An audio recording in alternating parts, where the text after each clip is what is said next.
This is a podcast interview with $10 million lottery winner Bradley Hahn. Are you listening?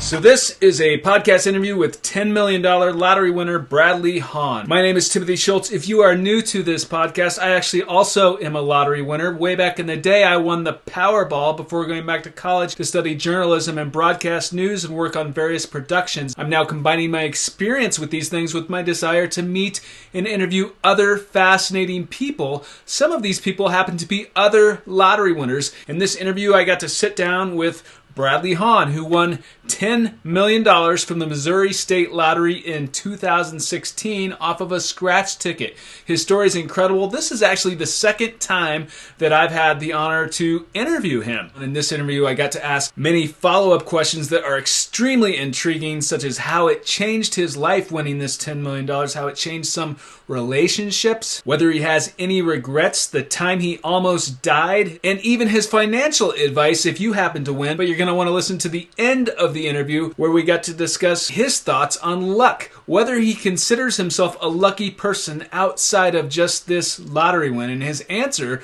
was very, very intriguing. But without further ado, let's get to it now. Here is my podcast interview with $10 million lottery winner Bradley Hahn. So I'm here with Bradley Hahn, who won $10 million from the Missouri State Lottery. Bradley, welcome back to the show. How are you doing today? Pretty good. Thanks for having me back. Actually, we're coming up on, what would it be, 6 years this year would be the anniversary of that win. So kind of crazy. It's already been almost 6 years. So doing well. Wow.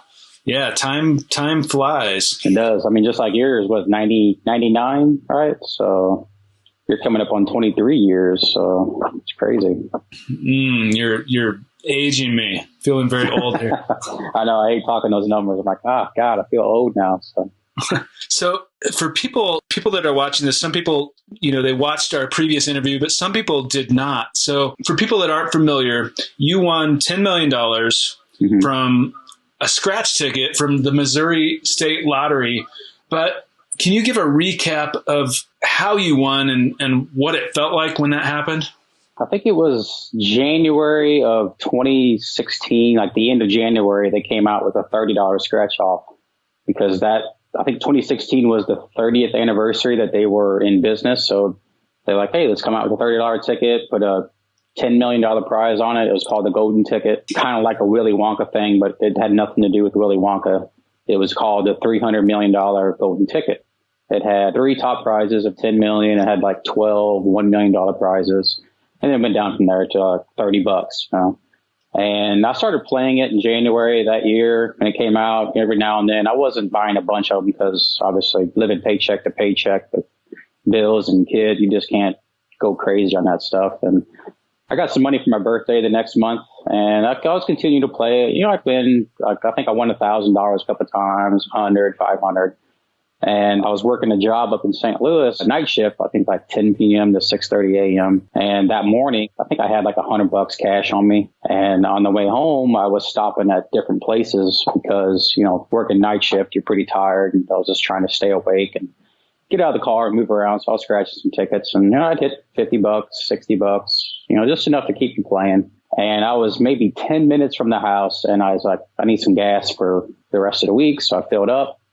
I bought another one, won $30. I'm like, maybe I'll save this for work tonight, because I like taking one to work and scratching it off on my break. But there was a gas station across the road from me, and I'm like, you know what? What's one more going to hurt? I got the cash. It's not like I'm borrowing money to play the lot or anything. So walked in there, bought the ticket, and I took it to the back of the store. They had like a little kiosk back there with a little self scanner, and I started scratching. And I matched a number on the top right row, and then the first thing you think of, which I saw that in your comments, was like, that at least I got my money back, because you're guaranteed to win at least $30 if you have a number match. So I was relieved because $30 is a lot of money to throw away if you lose at that time. And then I started scratching and I saw the zeros were way out. I'm like, am I on the right number? This is not right. Kept going. And at first I thought, okay, this is going to be $1 million. And then I saw the 10. I'm like, I just a shock. I'm like, no way. So I immediately scratched the barcode and started scanning it. It said 10 million, claim it lottery. I did it like 20 times. And then I was like, this is unreal, So it was a shocking moment. It's something you don't expect. You never expect to see that. You dream about it, but when you see it in person, it's just like, no way, It was crazy. And what did you do you took the ticket out to your car. I remember you were telling me in the previous interview, but were people looking at you fun? Were you self-conscious about the fact that you had this $10 million ticket? So that's one question, but also, did you feel did you know it was real then? Or was there some doubt in your mind still, or did you know it was real? Like, how did you feel? There was some doubt because you just don't see that very often. And you've heard of stories of like misprints and, stuff like that. And that's always in the back of your head of like, what if this is an extra one that they didn't mean to print or something? And nobody in the store knew that I won because I looked around, there was probably 10, 12 people in there. And in the back of my head, I'm like, I don't want to cause a scene, start yelling because people will come rushing over to me or something. Somebody take the ticket from me. So I just walked out to the car. And then once I got in my car, that's whenever I just started, like hyperventilating, couldn't hardly catch my breath. And I'm like, this is unreal. Immediately started thinking about things I wanted to do, pay off, just have a better life. And those things just start rushing through your mind. So it's a surreal moment for sure. And what came to mind about what you were going to pay off, how that was going to change? We had a lot of debt from, like house mortgage, a couple car payments, credit cards. We just had a daughter maybe a year before that. So we had medical debt from that, formula, diapers, stuff that you were putting on credit cards just to get by. And you're like, I can finally get rid of all that stressful debt, And then you start thinking about trips you want to take or, and if you want to buy a better house or help your family, friends, stuff like that. So it's a awesome feeling for your mind when you can think about that stuff and actually have it happen. So, were you able to drive safely? I think I drove like maybe 45 miles an hour on the interstate. That was like the minimum was like 40. So I'm like, I'm going to go super slow. I want to make sure I get home safe. I had my seatbelt on. I took my time for sure. I was scared to crash or whatever. We always hear them stories of some lottery winners dying the next day after they win. So I'm like, I don't want that to happen. So I made sure I was safe. Well, I'm glad that you did. Yeah. Yeah. So I was reading, you quit the very same day. Did you quit your job the very same day that you found out that you won, or how did that work? Yeah, kinda. I mean, I was really good friends with my boss. I still talk to him today. We're pretty good friends. And I called him that morning after I got home. I said, hey, on the way home, I won $10 million. And, shut up. No, you didn't. There was some cussing in there, but obviously I'm not going to say that. But I said, I sent him a picture of the ticket. He goes, oh my God, dude, that's crazy. I said, hey, can I have, I think it was a Wednesday that I won. I said, hey, can I just have the next couple of days to just make sure this is real? Because I'm not going to be able to focus at work. I'm going to be thinking about the ticket. Because at my job that I worked there, I was doing the quality control for like prescription medicines, Tylenol, all the like narcotics and stuff. I had to make sure that was the right one. I said, I don't want to go in there and mess something up. I said, I just need this couple of days to focus and make sure that this is real. And if it's real, then we'll discuss it. And I think I went in that Monday after I claimed it, found out it was real, and I did my exit interviews. So, I mean, I was making $15 an hour. I was working 2 jobs, never got to see my kids. So I was like, I'm done. It probably wasn't the best way to quit, but when you have, a $10 million ticket, I guess you really don't care because you don't need that job anymore. I loved it. I did quit pretty much that same day. What's your exit interview? And did you tell them you won the lottery? I believe that you did, but can you clarify, did you tell them that you won the lottery, and how did they react to that? Yeah, they were all really happy for me. There was no hate. They actually, I think last year they wanted me to come back because they were so desperate in need. And at the time I was thinking about it because health insurance is like so expensive, and obviously I could afford it, but the Obamacare was like $1,800 a month. I'm like, that's a lot of money for insurance. And this place was offering me to come back just part-time, something to do. And they were offering me, but there were still some people there, workers that I still knew that don't like me because of me winning the lottery. So I felt that was going to be like some drama. So I'm like, that's not really worth saving a few $100 a month on insurance. So But yeah, there was no love lost. It was a pretty easy exit interview, maybe 5 minutes. And they walked me around the office and congratulated me and shook my hand and said, have a good life and congratulations. So it was pretty awesome. Wow. How did that feel for them to tell you? It was pretty surreal when you got the CEO who's already a millionaire. Like I think he ran for governor of Missouri one time. There, he owns like a very fancy restaurant. He's a big time man. He shook my hand and said, hey, if you ever need any advice, here's my phone number. Give me a call. So that was pretty surreal. I mean, I guess, what are they going to do? They're not going to hate on you for winning $10 million, So some people will, though. So, but they did. It was pretty good. So how long would you say that it took to sink in? I think to this day, it still doesn't feel real, But at the time, it probably took until I saw the money in the account, because I was like nervous until I saw the money. Once I saw it hit the Edward Jones brokerage account, that's when everything just kind of mellowed out. And I'm like, okay, now we can do this, do that, pay this off. That's when things started getting a little bit easier. But to this day, it still feels like there's unreal. It's crazy. Yeah, it can be very, very surreal for sure. And I do want to get into some of your investments, your advice, your experience with that sort of thing, with the financial stuff a little bit later, because I know a lot of people are very interested in that. But before I get to that, can we talk real briefly about how other people reacted? You said there were a couple coworkers that weren't so happy that you won, but I assume that there were other people like your wife, and I'm just assuming, and some other people who are probably very happy. But what was the realm of reactions of how did people treat you differently? What happened? Yeah, I think the work thing was, before I won, there was a guy that I worked with in quality control. We'd buy a ticket every once in a while, and we'd go half on it. He'd give me $15 and I'd win. And, we'd split it. And his assumption was like, we were partners for life, if anytime he buys a ticket and wins, then I'm going to get half. And then when I won that, he called me up and said, hey man, we won. Congratulations. I'm like, we? What do you mean we? I said, you didn't give me $15 for this ticket. I went and bought it myself. He goes, no man, we were partners for life. And right then and there, I thought, he's probably going to try to sue me now or something. But he didn't. He wanted me to pay his taxes. He had back taxes and all that. So, and then there was a couple others that it's just jealousy. I can't say that I wouldn't be jealous if somebody I knew won and I had to stay the job I hated or something. I think that's what it was. They were at a job they hated. They see me win. I get out and they just resent that. And, I've lost some family, some friends that I didn't give money to, and they just got mad. But I never heard from you in 10 years. And all of a sudden, hey, what's up? That's just money. They just want money. They don't care about you. So it's easy to cut those people out because you never talked to them before.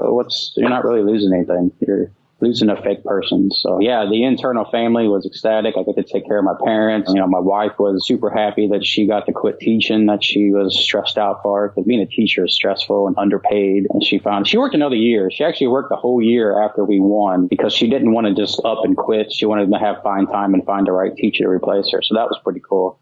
But then she saw me sitting at home and she's like, you know what? I don't have to do this. She quit too. But she still substituted for a while until the pandemic hit. But yeah, right now we each don't work. We just basically live off the investment income. So, but yeah, you lose a lot of friends and family for real. It's great. It's sad. Yeah, I completely understand and empathize with that. I've had some similar things happen, and some relationships and formerly close relationships were absolutely ruined. But there are also many people that were very happy and, supportive. And those are the people that I think were true friends and that truly cared about me. Yeah, because they didn't come out and ask for money. They were happy. And then those are the people that I said, okay, here's some money, have some fun. I didn't give out a bunch, but it was the people that didn't come asking for money is the ones that I knew. Hey, these are the genuine friends and family right here, So, but I get it. People just want handouts. It's a rough time for everybody. I'm not knocking anybody for not having any money, but there's other ways to go about it than walking right up to somebody and saying, hey, can I have some money? To me, I can't do that. I couldn't do that even if I was poor. So I guess people got to do what you got to do, Why do you think that people are more apt to be comfortable asking a lottery winner for money than if you had inherited it or, earned it from working a high paying job? I think they see it as, you didn't really earn this. It's just money that just came to you luckily. So you should,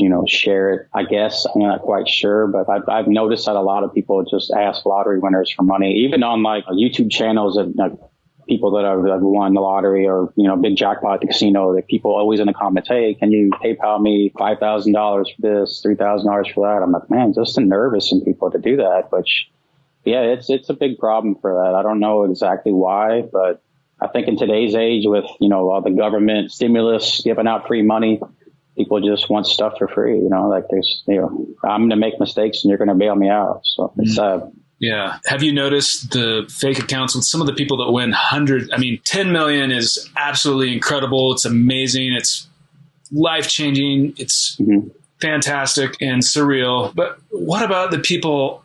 It can go to, there are jackpots that get up to billion or close to, I think it's gone over $1 billion before, but if you get to high hundreds of millions of dollars, there are fake social media accounts out for these people and all kinds of scams happening. That's I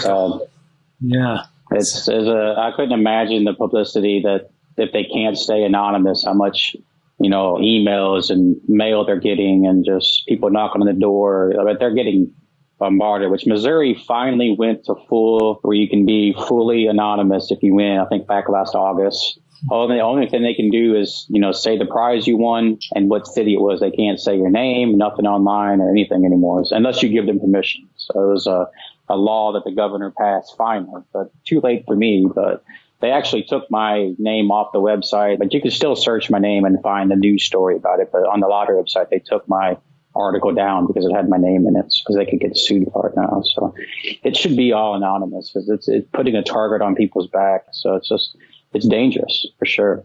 Was that from your request, or did they just do that proactively after they changed the law? They did it on their own. I guess they had to for the law, so they don't get sued. Which I wouldn't have sued them because it was already out there, So, but yeah, I could, if I won again, I can say, yeah, you can put my name and picture online. I have to sign something, and then they can do it. So that's the way it should be. It should be that everywhere. It should be your choice. Yeah. There are a lot of factors involved, but for some people, it's very positive to come out publicly. It can be very positive. And then for others, it can be very negative, of course. And it depends upon many factors: where you live, how much you win, your personality. There's a lot of things involved with that. Yeah, for sure. People like to take advantage of that. They can see weakness in somebody and, hey, I'll help you out. I'll give you some advice if you let me manage your money for you. And, they come in and start leeching off you. I've seen, there was a YouTube video out there. I think it was something about the most unlucky lottery winners of, the ones that have passed away or the ones that have had all their money just taken from them, or they just spend all their money. It's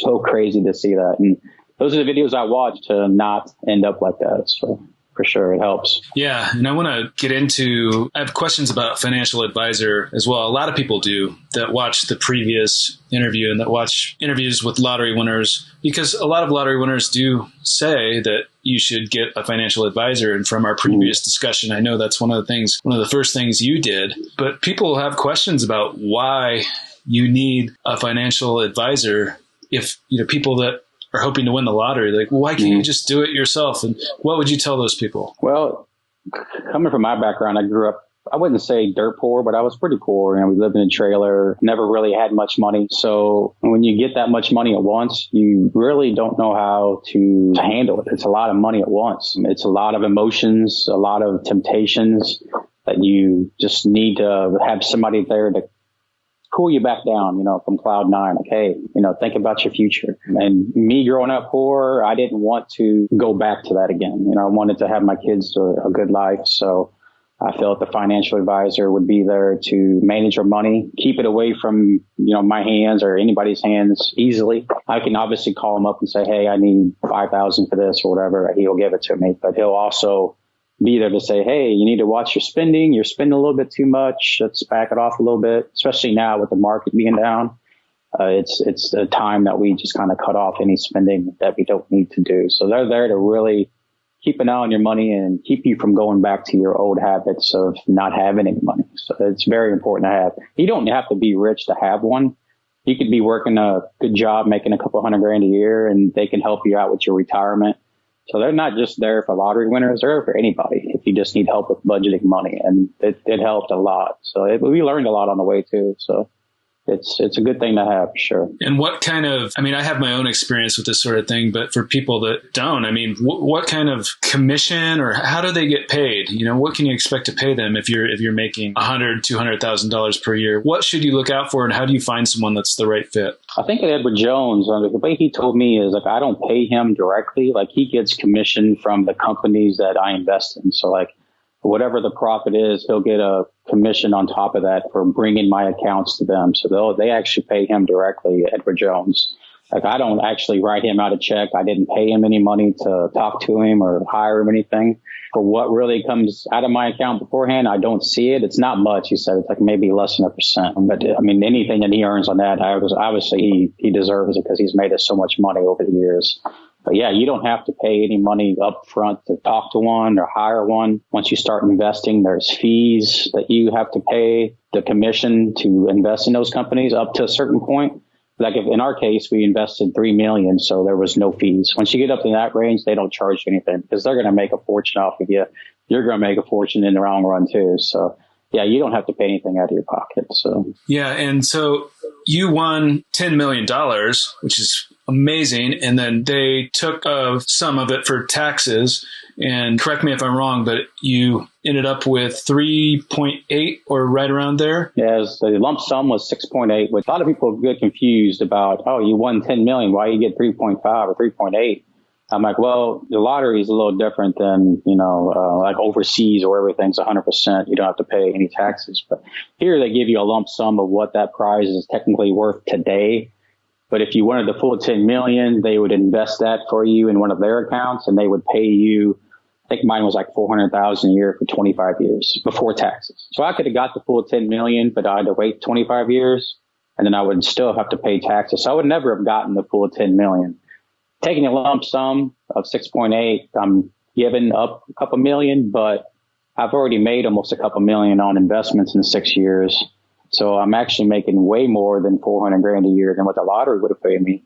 So the lottery was going to give me $400,000 no matter what, which is really good right now, the stock market being down. I'm not going to lose any money. But every year that I've invested, I've made way more than $400,000 that they would have paid me. So it's almost smart to do the lump sum. And taxes suck. There's nothing you can do about it. I pay like 45.5% from that 6.8. So it was like 3.825 million I got. So which is still, coming from where I came, it's more money than I ever dreamed of, and it's easy to manage that. So I'm happy for sure. Yeah, that's really incredible. And it can be, as I think it was for you, and as it would be for most people, very life-changing. Mm-hmm. So that's really incredible. And a lot of people, well, some people anyway, on the previous interview have commented about how they were surprised with how high the taxes are in the United States. Your investments have continued to grow since then. It's still really incredible, like what you walked away with and how you've been able to get that to grow. So how have you been able to get it to grow? And what would you tell people that are just stuck on the tax thing? Because that's very, very high, but it's still very, very positive and life-changing for you. And it can be, as it seems like what you've done, you've turned it into something very positive, and it's going up and up. It's not like... Yeah, it's a shock to see whenever I saw the taxes. It was like 45.6% is what it came out to be.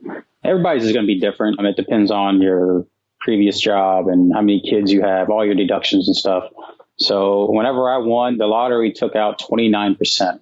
That's just a flat 25 federal, 4% state, because they don't know my tax situation. So they just take out an average. And then that following April, I still owed another 16.6%. It came out to be about another $800,000 or $900,000 I had to pay on top of I think it was 2.7 million I paid at the lottery. So it's a big shell shock. And then what the advisor did, it took a little bit, but we started investing mutual funds, bonds. We have a few shares of Apple and Tesla, stuff like that, but mostly mutual funds, bonds. And some of those work pretty good when the market's down, like bonds do when the market's down. And we've been able to, I think we've only had 1 year that we lost money in 2018. I forgot what the reason was, but we lost 13%. It was $130,000 or something we lost that year.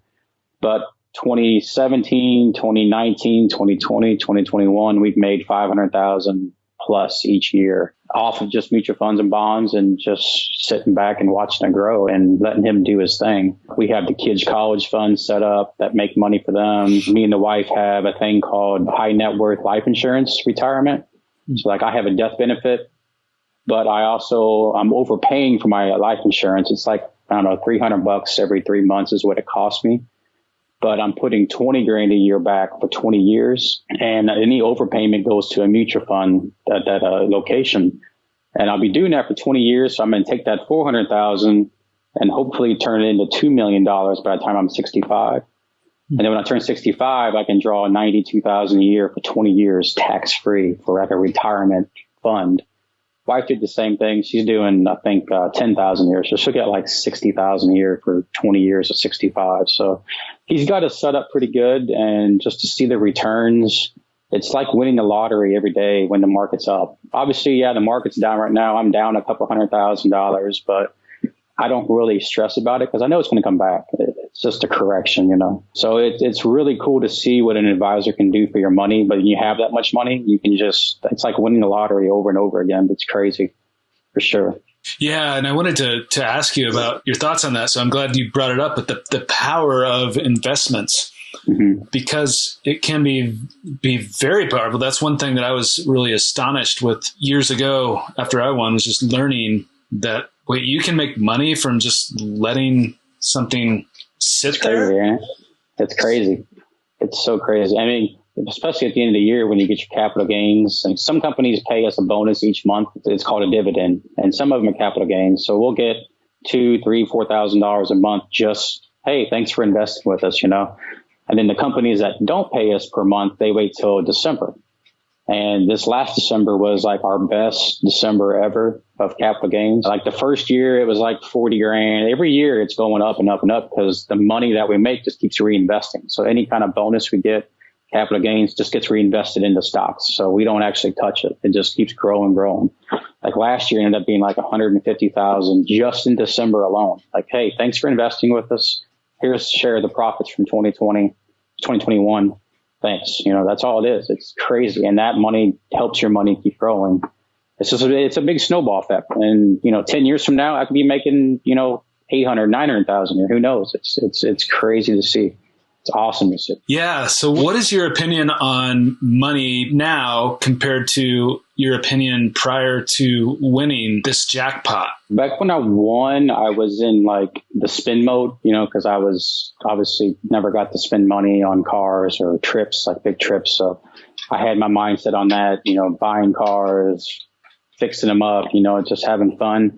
Now I'm more of, I just want to sit at home and watch the money grow, take some trips every now and then. Like I'm going to Vegas next month. We're going to Florida in March. We still travel, but I'm more of the fact of I don't need fancy things now. I just want to see my money grow. So my kids, when I'm dead and gone, hopefully 60, 70 years from now, are taken care of. That's kind of the mode I'm in now. I just want my money to grow. I don't want to sit and never spend any. I don't want to be that type of person, but I don't want to go broke. So I'm having fun just watching the money grow. It's astonishing to see. Yeah, it's amazing.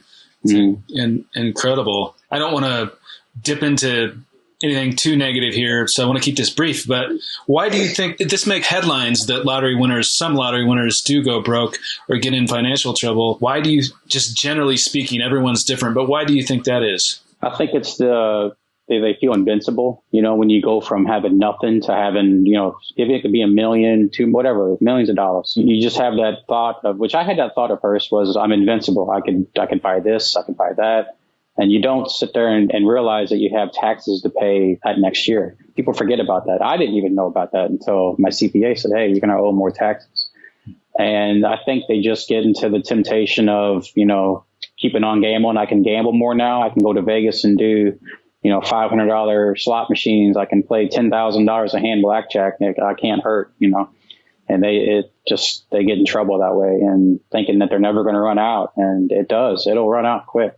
And we spent $1 million like it was nothing, you know, my new house and furniture and cars. $1 million was gone in like a month. I'm like, holy crap, that was fast, you know, but we had it budgeted and planned. But it's just more of a temptation. There's a lot of temptation out there in the world.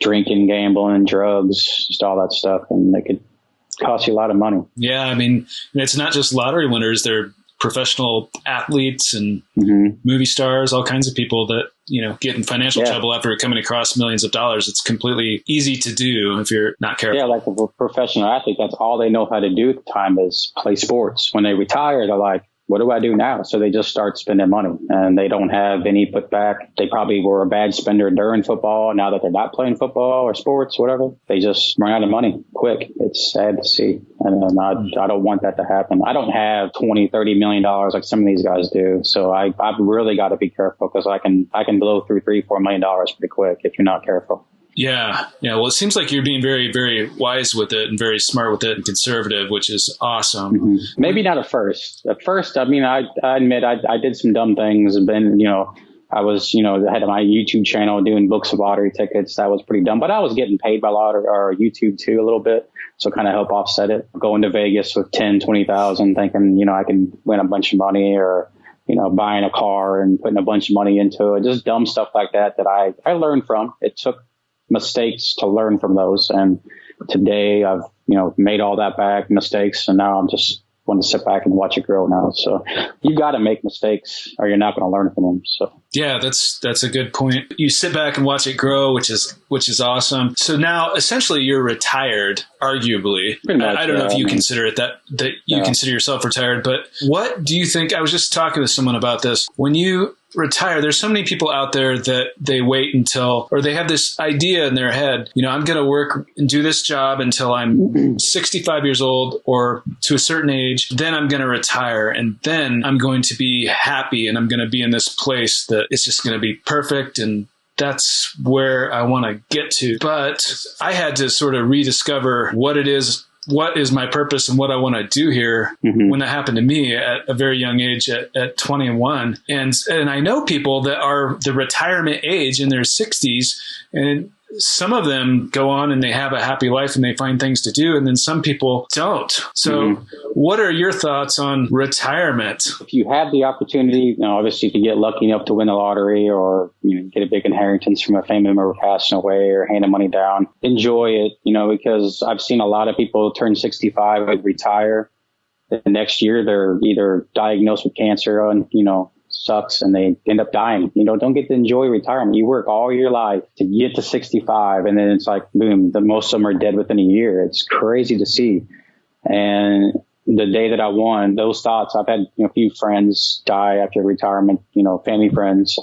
And I'm like, I just want to enjoy life right now. I'm not saying I won't do anything down the road. Like I might own some condos or manage some stuff like that. But like right now, I'm not really doing anything. I'm enjoying life, because it's so fragile. I mean, there's probably been at least 2 times where I've almost died, or I did die and was brought back to life. And it's very fragile, scary. And you want to live life to the fullest every day. And I have the opportunity to not work. So right now, that's what I'm choosing to do. I'm just enjoying life because I've had those near-death experiences, and it's scary for sure. So what happened with those? One of them was back in 97. I had my appendix taken out, and at the time, they didn't know I had a heart murmur. It was like a heart defect when you're born with. It was like a valve in my heart wasn't working right.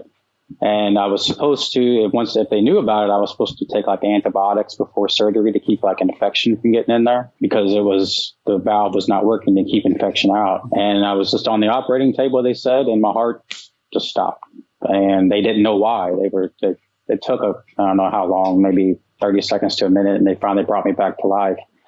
I don't know about it. I didn't know I was under anesthesia, I didn't even know I died. So that was pretty scary, obviously, hearing about that. But they found the heart murmur, fixed it, all good. And then 2014, the end of 14 into 15, before I won the lottery, I was working for AT&T, climbing poles, doing the cable internet installations.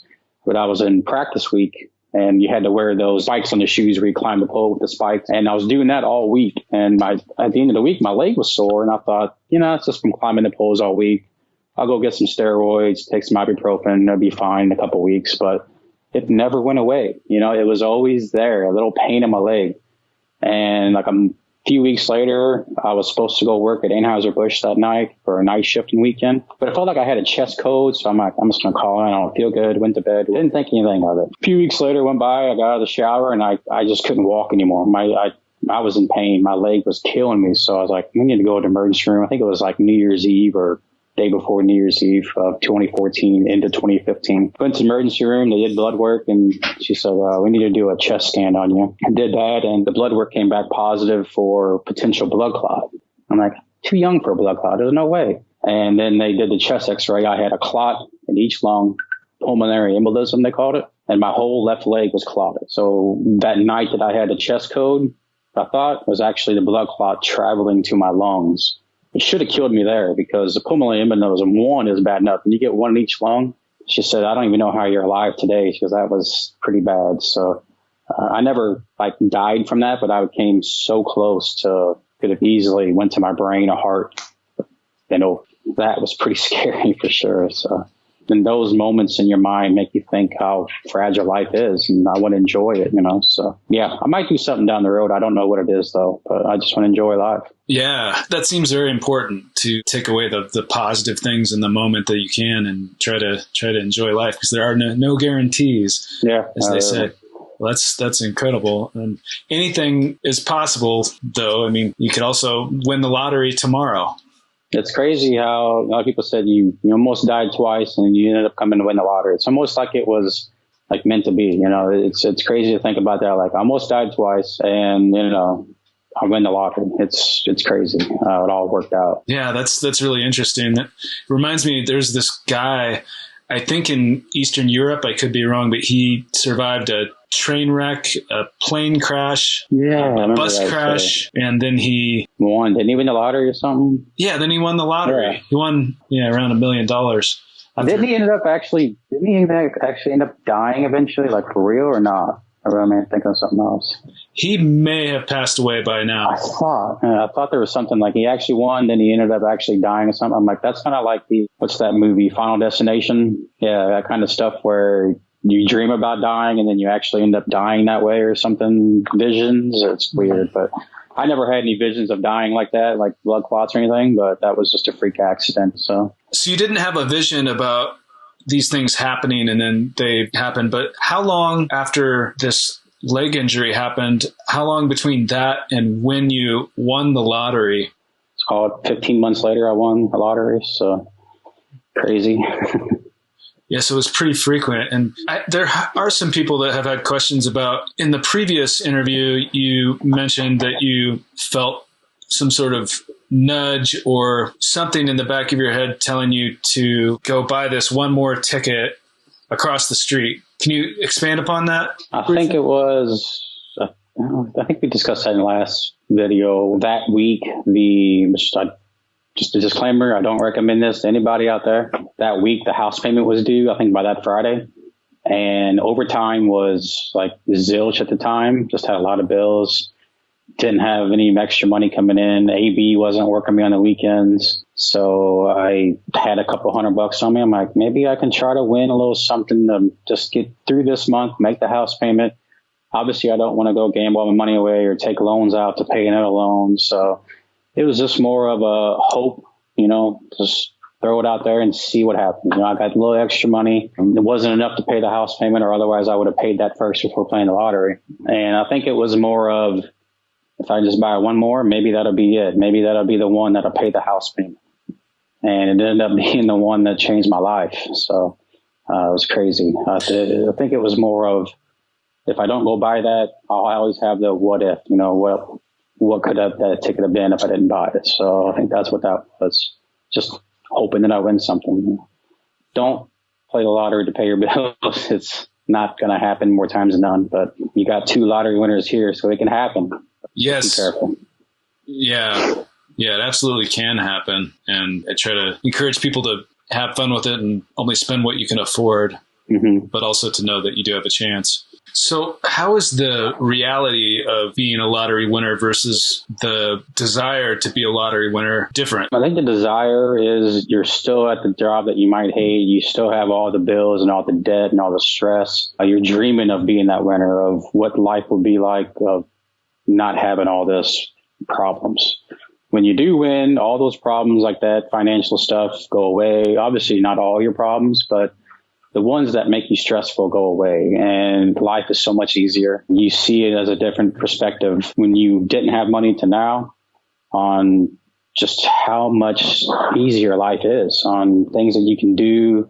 I wouldn't say you have, invincible power and I can do whatever I want, but it makes you look at life so much differently, and how there are some times where I do miss the days of growing up where, I didn't have all the stress of people asking me for money, or, something expensive breaks in the house and I got to, cash investments out. I really don't want to touch those. Life was a little bit easier back then, but I would say life's a lot easier now for sure, and happier. It's two different worlds for sure. So does money create happiness in your opinion? To a certain extent. Like I said, on the financial side, a lot of people's stress nowadays come from debt and a job they don't like. They just wish they could quit and do their own thing. And it could be just a little bit of, if somebody wins 100,000 or something, that could be enough to get them to do something on their own. But yeah, to me, money created a lot of happiness for us because it enabled us to pay our debt off, give our kids a life that we didn't have growing up, take trips that we never dreamed of taking, owning a car that I never thought I'd ever get to own in my life, a Corvette and stuff. It's just a surreal experience, but it doesn't solve all your problems for sure. Sometimes it creates more problems, like if you get out of hand with the temptations or get into drugs or more gambling, stuff like that. So it can be a bad thing too, if you're not careful. And that's why having a financial advisor and a wife that is very strict with money and doesn't like to spend it too helps out. She keeps me off cloud nine. So it can be good and bad, but it does solve a lot of problems for sure. Yeah. Are you still with the same financial advisor that you initially went with? And yeah. Okay. So you found this person through an internet search. Mm-hmm. Google. At the time I didn't know who to call, who to talk to. So it was just, at the moment, I was pretty excited. I'm like, I'm going to take a shower. I'm going to go up to the lottery office. I'm going to cash this and just have a great day. I was in that mode of nobody can tell me what to do at the time. I want to cash this, make sure it's real, get the money and have a good life. I don't know. There was just something in the back of my head that just said, this is a lot of money. Maybe I need to talk to somebody. What do I do with it? Where do I put this money at when I get it?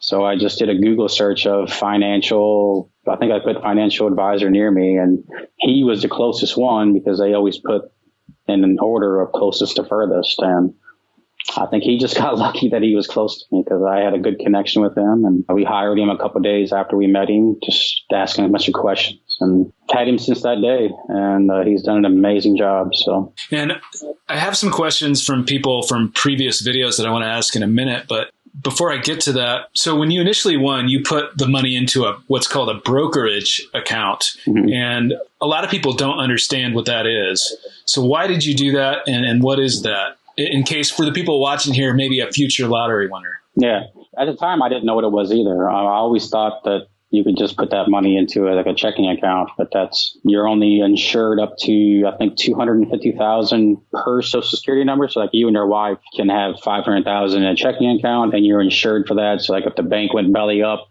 the government would basically insure your money and get it back to you. I don't know how long it will take, but you were going to get that money.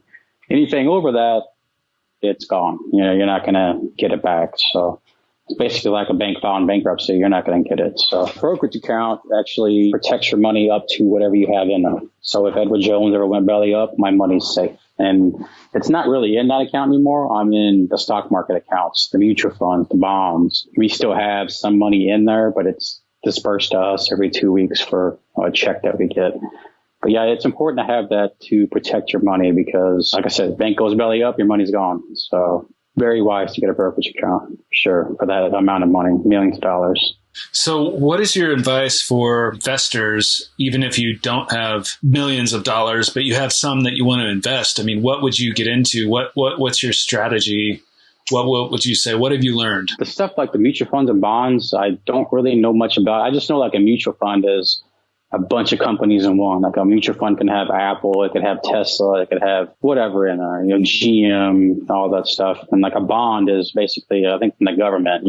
Some of them are backed by the government and some of them can be tax free. Like we have a bunch of tax free stuff that I can make 200 grand off that and not pay any taxes at all. So it's smart to have that. First time investor, I would never suggest anybody just to go in it alone, because there's a lot that I don't even know today. It's so much out there that you can make mistakes on, knowing when to buy, knowing when to sell. So that's why having him, he keeps an eye on it all the time. He's got a plan in place for when the pandemic hit. We were down almost $1 million, and it sucked to see, but he had a plan in place. We switched some things up, some accounts that were able to weather the storm better, and we ended up making double our money back once the end of the year hit. So to me, don't go in it alone. There's a lot to learn. You can really lose some money very, very fast. And that's why these guys are there. They're trained to guide you through it. And there's no guarantee that you're going to make money. It just depends on what you invest in and how it performs on the market. You just don't know. Like right now, it sucks. And nobody's making money right now. So it's just it's a correction that needed to happen. So once we get through it, it'll be sunny days ahead. Yeah, they say if you're in the market, to stay in the market, because it will go dip up and down. You're going to miss you're going to miss the going back up. People that are getting out now, they're going to miss when it goes way up. I think it's up today. Last I looked, but yeah, don't sell. You're just going to cause more taxes, and you're going to miss the rebound. So, and crypto is a big thing now with a lot of people. There's a lot of buzz about it. People have made a lot of money on it. What's your opinion on crypto? Dangerous, but it's exciting at the same time, because you could go from buying something that's well below a penny one night and having $50,000 the next day. But it's so volatile. I would never recommend somebody to put all the eggs in that basket, because you could lose it pretty quick. There's been a lot of rug pulls, which a lot of people are asking, like, what's a rug pull? It's basically just a scam from the coin creator. Gets people excited about it. They all buy up, and then he takes the liquidity out of the wallet, which causes it to crash, and he runs off with your millions of dollars, and you're left with nothing. So you just got to be careful of what to invest in, because there's a lot of coins every day popping up that you don't know what's a scam, what's not a scam. I did a few. We're not really huge into crypto. I'm like, right now I've got maybe $1,000 in them, like spread out in between 3 of them, and they're not making anything. I'm down like $700-800 right now. So nothing's making money on crypto right now either. I think Bitcoin's down. Everything's down right now. It sucks, but it's dangerous. Be careful with crypto. You can lose a lot of money. Yeah, you can lose a lot or make a lot, but yeah, it's definitely. Yeah, there's always a potential to make a lot too. But it's one of those things where, to me, crypto, you really can't hang on to it very long. I'm more of if I can make a couple $100 or $1,000, I'm out. See ya. Because you just don't know when it's going to crash. Unless you're in Bitcoin. To me, Bitcoin seems to be the safer, and that and Ethereum, the safer of the two. Yeah, they go down a lot, but they do bounce back, and they do make a lot back pretty quick. So if you can get into that, it's pretty expensive though. So I'm not into Bitcoin. I missed the boat on that. So yeah, the coins are astronomical now. They got up to like almost 70,000 or so, didn't they? At one point, close to it, like last year, 60 or 70. So it was crazy. Now it's like 35. Wow. A lot of people losing, but they'll get it back. Go back up. Yeah. Now, do you invest any on your own outside? I know you have this plan with a financial advisor, but do you invest any on your own just for fun? I got a couple. I got the 3 cryptos, like $1,000 in those. And then I got a company I'm in called Apple Rush. It's a sparkling juice company. They're just now getting into the hemp business, the Delta 8, which is the legal marijuana. They're doing those type of drinks. At the time I invested, they weren't even into that stuff. They were just doing strictly CBD drinks. It's like below a penny right now. I think it's like 0.02 cents a share. But I got in when it had like 4 or 5 zeros in front of it. So I put like maybe $500. I'm up a couple grand right now on it, but it's more of a long-term thing. But I'm just in that and like 3 cryptos. But no, I don't do much on my own because it's tempting, but I can lose a lot of money pretty quick. I don't know what I'm doing sometimes. So. Yeah, I'm not a professional day trader at all. I'm not. So it's fun to do. Yeah, leave it to the experts. Yeah, sure. It's fun. If you want to take $1,000, if you got some disposable income and you just want to have some fun with it and you don't care if you lose it, but it's awesome if you make money, then yeah, it's fun to do. But don't go in with like $100 grand thinking you're going to make millions of dollars, because you might, but So it's not easy to do because you also got your taxes to worry about. You're paying, you got to know what to report on that. So leave it to the experts for sure, unless you just know what you're doing. Yeah, absolutely. So one person in the previous video, our previous interview, someone asked, so you have around 3 million invested. This was at the time of the previous interview, invested in the stock market. But what is your monthly budget for living expenses? How do you pay yourself? Does it come from dividends by selling stocks? How do you get paid? Once we got all of our spending out of the way, like the house and the cars and all that, we sat down. He gave us a sheet of paper that we filled out what our gas bill, our electric bill, car payments, if we had any stuff like that, what it costs us right now, credit cards. And then he would add that all up, and then he would run the numbers of what we got and the future goals and stuff, and see if it was sustainable. And we came to, I think it was $85,000 a year is what we get. And it's ended up being like $3,354.50 every 2 weeks that we get direct deposited to our main bank from Edward Jones. That pays, we don't have a mortgage, but it pays our electric bill, gas bill, my truck payment. A lot of people say, you got a truck payment? And I'm like, oh yeah. So I like using the bank's money because it's cheaper. My money is making 30-40%. I'm borrowing 3%. So it's just more wise to me. Plus it keeps my credit score up. You still need credit even if you're pretty rich. So because it affects your insurance rates, all kinds of things like that. And if you do want to buy a house or buy a bunch of condos and going to use your credit, I'd have a credit score. So it's just wise to do that. So we did a budget with him. That's what we get per week or every 2 weeks.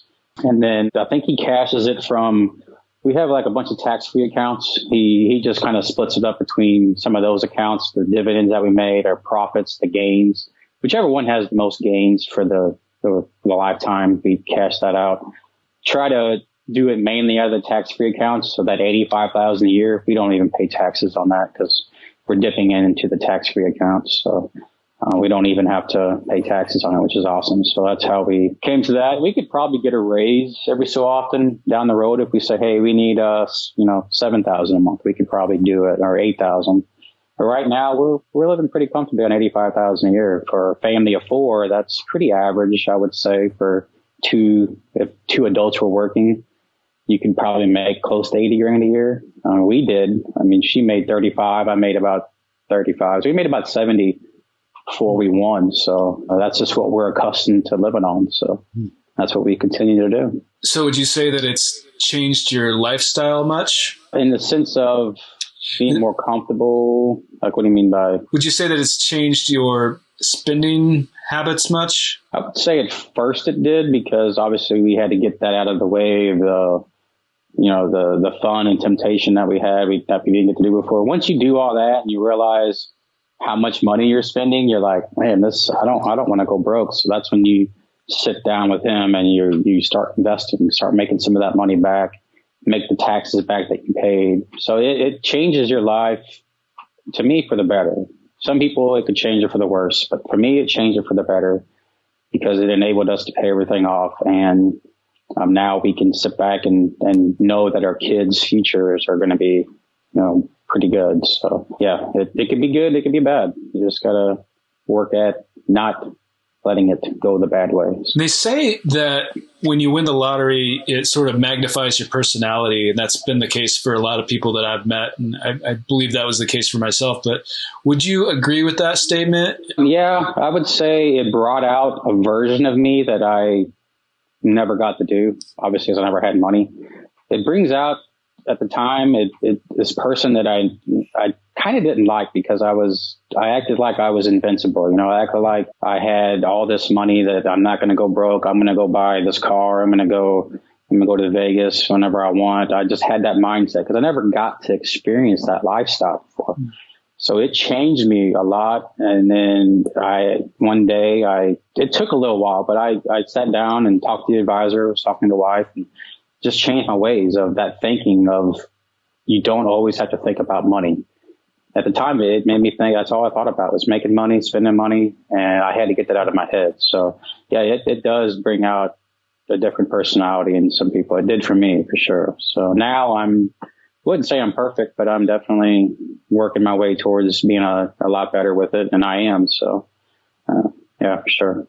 Were you somewhat conservative with money prior to winning? I mean, other than playing the lottery, of course, because I know. Yeah. I mean, I kind of had to because we didn't have much left over after bills and groceries and stuff. So, but yeah, I mean, there were times where I would get a little crazy with, going to the casino and I just won $500. I can do bigger spins now. I can do $10 spins, and you get that mindset in you. But now I would say I'm a lot more conservative with it because I've seen the dumb stuff that I did before, just like any person would do when they get a lot of money.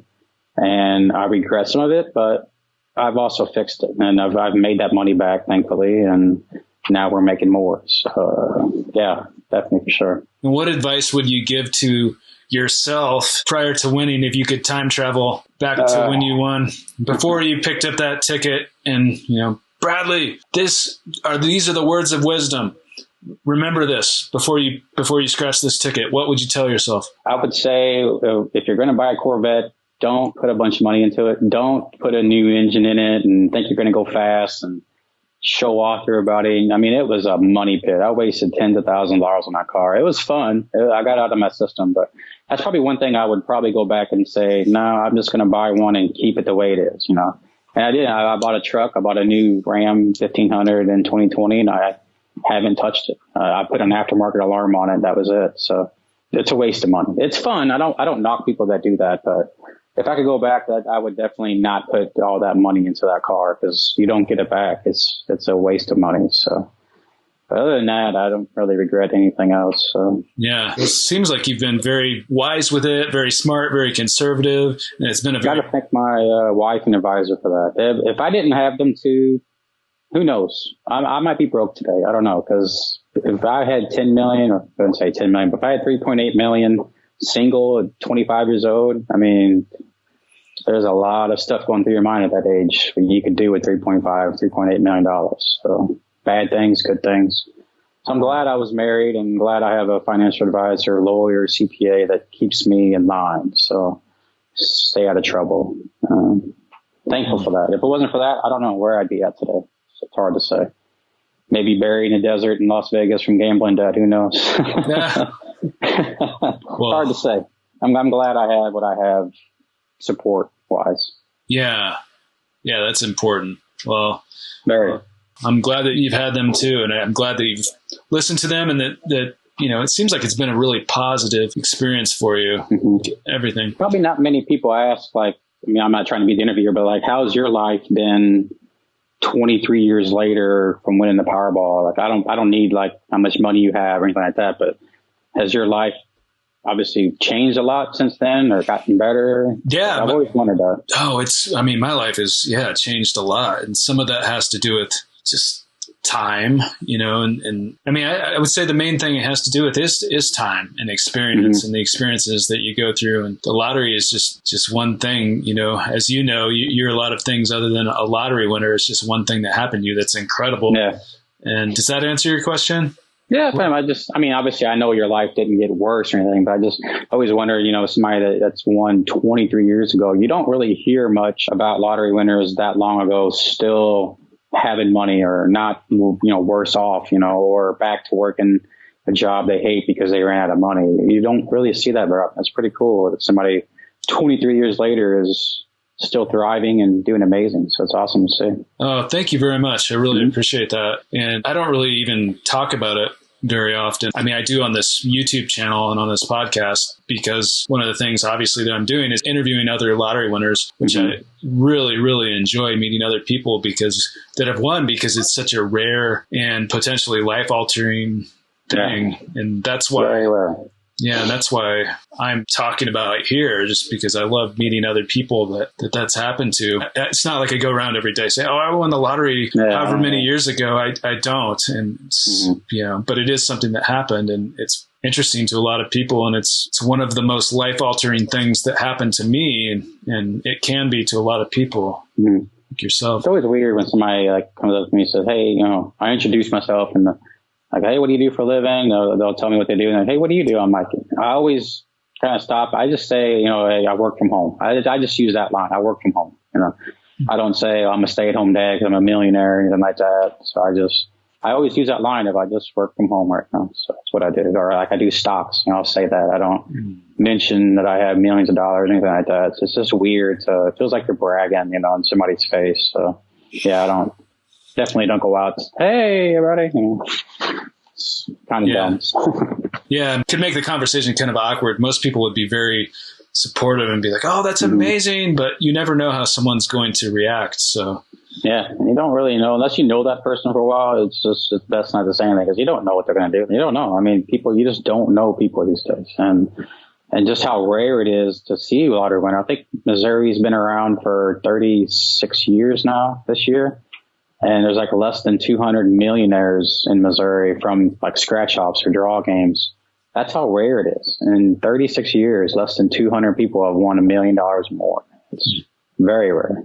No, it's amazing. It's incredible. I have a question for you. So Sure. I know you got to get going here, but a lot of people are interested in this. So, and you do go to Vegas from time to time. Do you consider yourself a lucky person? Do you have luck in your life when you gamble? Because I know you've told me some crazy stories in the previous interview. We'll put a link to that below, from a trip to Las Vegas of coming back with thousands and thousands in cash, trying to go through the airport. That's a crazy story. But do you consider yourself a lucky person with other experiences other than the lottery? Yeah, it's been crazy. Like that first time after I won, the wife said, hey, let's go to Vegas for your birthday. I'm like, hey, that's a good idea, And I took $10,000 with me, and like within the first 5 minutes, I won $54,000. I'm like, it was a $100 machine, $200 to spend. I did the max bet was $300, but I did $200. I put $1,200 in. It was I didn't win anything until the last spin. That was the $54,000. And I ended up winning I think $154,000 total that trip before what it cost to win.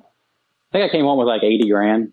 So, and then the next trip out, I lost 25 grand. So, I mean, I don't win all the time, but the last few trips I've came back with something. Like last trip I came back with like $87 more, but I've won a bunch of hand pays out there, 3-card poker. I won some straight flushes, and it's weird how lucky I've been on some things. It's hard to explain just how it can happen. And then you can just go on a streak of not winning anything, and then all of a sudden, boom, you'll win $10,000 at the casino like it's nothing.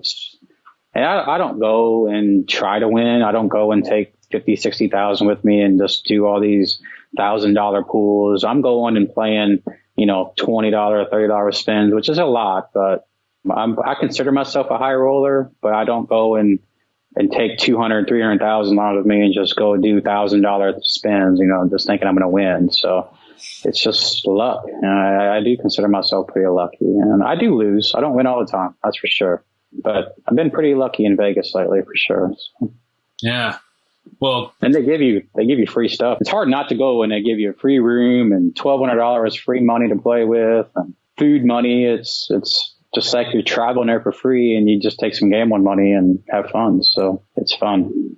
So I go maybe once or twice a year. I don't go every week or once a month. So it's just a little stress getaway. So yeah, it's crazy. Yeah. So do you still play the lottery? Not scratch offs unless like somebody bought them for my birthday or Christmas or something. I'll play the draw games when the Powerball or Mega Millions gets up to, up there 200, 300 million. But I don't go crazy. I'll go buy maybe $5, $10 worth. I don't go crazy with it. But no, I don't play. I haven't played scratch off. I think the last time I bought one, it's been a long time. But like I said, I got some at Christmas time. I won $12 or something. But yeah, just the draw games in Vegas. That's about all I do now. Well, so if you win a few $100 million on a Powerball or a Mega Millions or one of those draw games, or 3, yeah, will you come back here and give another interview? We can blur your face and disguise your voice. That would be surreal. I think the wife always said she's next. She's like, I'm going to win the Powerball. I'm like, well, I'm waiting. Go ahead. I'm not gonna stop you. So yeah, I bought a Mega Millions for tonight, but I was playing the Powerball when it got up to, what was it, 600 million recently. I was playing. I think I texted you and asked if you bought your ticket for it. I think somebody in California won and somewhere else. Forgot. California and somewhere up north, I think, won, split it. So no, I've never won more than just like getting the Powerball number or winning, $4. I've never won anything more than that on draw games. So. But it's possible. Yeah, it's possible. 1 in 200 and 70 something million possible, but it's possible. Somebody's going to win it. Don't know who or where, but somebody's going to win it. Yeah. Yeah. Well, it could be you if you play. Know. Yeah. I mean, I'm getting you ready for our interview. Yeah. I mean, I'd probably come back if I did. I mean, obviously it won't happen, but if I did, I'd probably come back on just like this. I wouldn't care, you know. Maybe not right away. It would take me a little while to let things simmer down, but after a while, it would kind of go away. When the next person wins $1 billion, that person's got all the attention then. So it's kind of hard to track somebody down without knowing their address or phone number. So it could happen though. Never know. People are crazy. Yeah. You definitely have a chance if you play. So is there anything else you wanted to say? Do you have any last words of wisdom? Just keep your hopes up. I mean, keep your hopes going. Don't think you're going to win. Go in with a budget, you know, set aside so much money a week to play with. Just have fun. And if you win $500, be happy. But I mean, if you do get that chance of winning a jackpot, leave a message on here for me or him. I'll get a hold of you somehow or talk to a financial advisor. Just don't go at it alone. It's a lot of temptation and dangerous if you do it by yourself. You know, I appreciate everybody that watched the last video, almost 30,000 people. It's mind blowing. All the comments that are still happening up till today, I'll try to go on there and answer the questions. So if you guys have any questions at all that we didn't cover, let us know. I mean, we probably won't do a part 3 unless I win a big prize, but you know, I'll answer questions to anybody that wants to.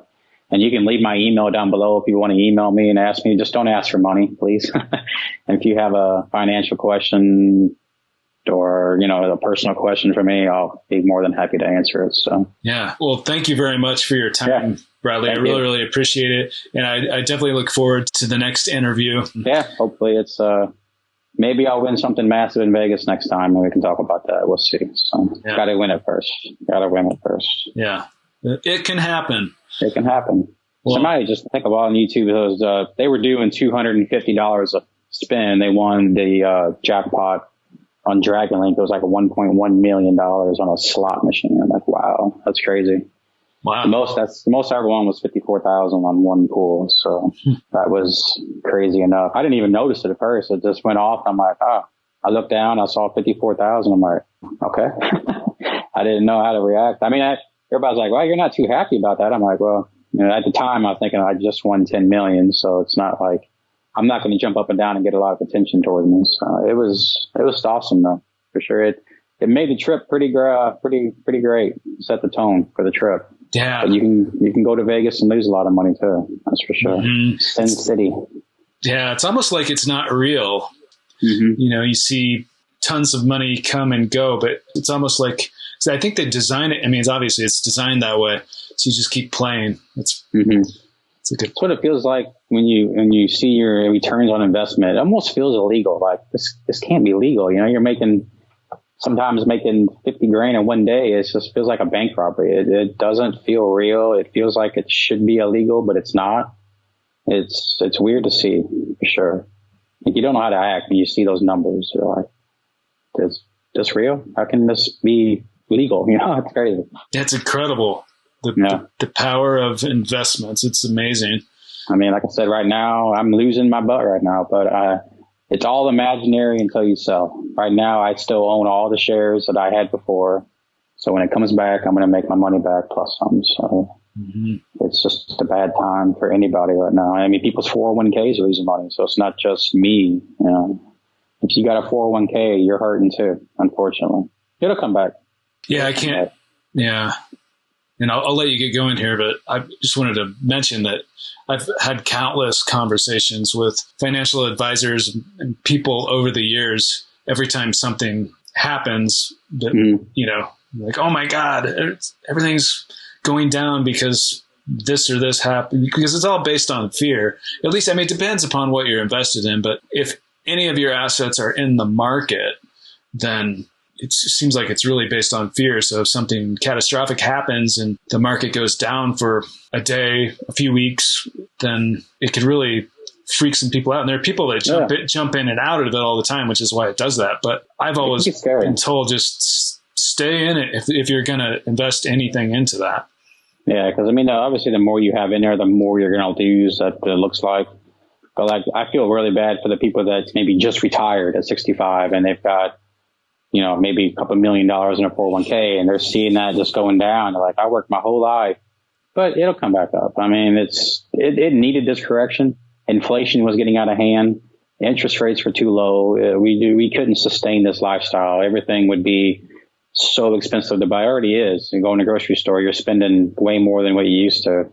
So the market's just correcting itself to line up with the interest rates going up soon by the Federal Reserve. And there is some fear. People don't know what's going to happen, but it'll go away. The pandemic was my worst experience ever. I was scared. We were down like 1.1 million in a matter of a couple months. It was scary, but it came back, you know, and if I can survive that, losing a couple 100,000 in value temporarily it's really nothing to be scared about. You got to have the experience. You got to have those types of times to see yourself knowing it's going to be okay in the end of it. We're thinking down the road. We don't really care about today. We're a long-term investor.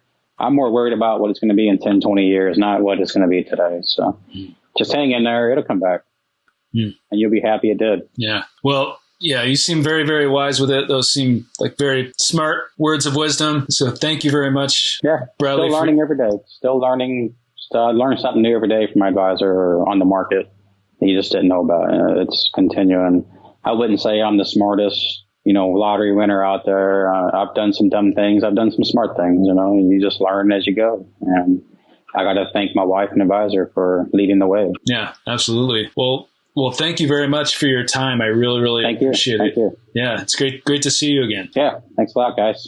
So that was my interview with Bradley Hahn. If you liked this interview, go ahead and hit the like button and let me know in the comments, what did you think of this interview? And also, what would you do if you won $10 million from the lottery? If you want to see more interviews like this one, don't forget to subscribe and hit the bell icon. Get early access to interviews by supporting this podcast. I will put a link to the Patreon page below. As always, thank you so much for watching, and thank you for your support.